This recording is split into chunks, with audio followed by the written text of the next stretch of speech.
a frozen caliper, and after you put the new one in, it's still frozen or it's still not working, restriction,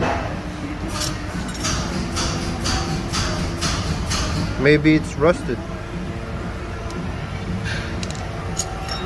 The bracket got rusted, causes to squeeze this, causing restriction on the line. But once you relieve this, should be good to go.